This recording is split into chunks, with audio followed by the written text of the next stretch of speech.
സത്യം എന്താണെന്ന് അറിയുമോ? ഏറ്റവും മനോഹരമായി ചിരിക്കുന്ന ചില ആളുകൾ ഏറ്റവും ആഴത്തിലുള്ള മുറിവുകളും ഒളിച്ചിരിക്കാം. ജൂലൈ മാസത്ത് പൂര നക്ഷത്രക്കാരുടെ ജീവിതത്തിൽ ഒരു വലിയ മാറ്റം വരാം. ഒരു ബന്ധം പുതിയ തലത്തിലേക്ക് പോകാം. ഒരു അവസരം നിങ്ങളുടെ മുന്നിലെത്താം. അല്ലെങ്കിൽ നിങ്ങൾ ഒരാളുടെ യഥാർത്ഥ മുഖം കാണാം. കാരണം ഈ മാസം നിങ്ങളെ പരീക്ഷിക്കാൻ വരുന്നില്ല, നിങ്ങളുടെ മൂല്യം ഓർമ്മിപ്പിക്കാനാണ് വരുന്നത്. പൂര നക്ഷത്രത്തിൻ്റെ അധിപതി ശുക്രനാണ്.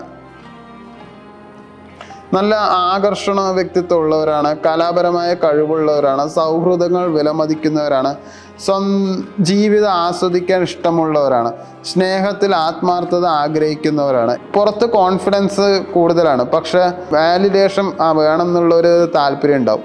പൂര നക്ഷത്രക്കാർ പലപ്പോഴും മറ്റുള്ളവരെ സന്തോഷിപ്പിക്കും, പക്ഷെ സ്വന്തം ദുഃഖം ആരോടും പറയില്ല. നിങ്ങൾക്ക് ഒറ്റപ്പെടൽ ഇഷ്ടമല്ല, എന്നാൽ ചിലപ്പോൾ ഏറ്റവും ഒറ്റപ്പെട്ടതായി തോന്നുന്നത് നിങ്ങൾക്ക് തന്നെയാണ്. നിങ്ങളെ നിരസിക്കപ്പെടുന്നത് നിങ്ങൾക്ക് പേടി തോന്നാറുണ്ട്. സ്നേഹിക്കുന്നവർ അകന്നു പോകുന്നത് പേടി തോന്നാറുണ്ട്. തങ്ങളെ വിലമതിക്കാത്ത ബന്ധങ്ങൾ, സ്വന്തം കഴിവ് തിരിച്ചറിയപ്പെടാതെ പോകുന്നത്. ജൂൺ മാസത്തിൽ പല പൂര നക്ഷത്രക്കാർക്കും ലവ് ലൈഫിൽ ആശയക്കുഴപ്പം, കരിയർ സംബന്ധിച്ച് കാത്തിരിപ്പ്, പണം വന്നിട്ട് നിലനിൽക്കാത്ത അവസ്ഥ, കുടുംബത്തിലെ ഒരു വിഷയത്തിൽ വിഷമം, പഴയ ഒരാളെക്കുറിച്ച് ഓർമ്മ അനുഭവപ്പെട്ടിരിക്കാം. ഈ ജൂലൈ മാസത്തിൽ വിസിബിലിറ്റി കൂട്ടുന്ന ഒരു സമയമായിട്ട് തോന്നുകയൊക്കെ ചെയ്യും, പക്ഷെ അങ്ങനെ കൂടിയിട്ടൊന്നും ഉണ്ടാവില്ല.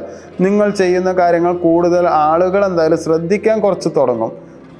ഇൻ്റർവ്യൂ സക്സസ് ഉണ്ടാകും. Creative project, media exposure, leadership opportunity എന്നിവയ്ക്കൊക്കെ സാധ്യതയുണ്ട്. ബിസിനസ് ചെയ്യുന്ന പൂര നക്ഷത്രക്കാർക്ക് ഈ മാസം പ്രസൻറ്റേഷൻ പ്രധാനമാണ്.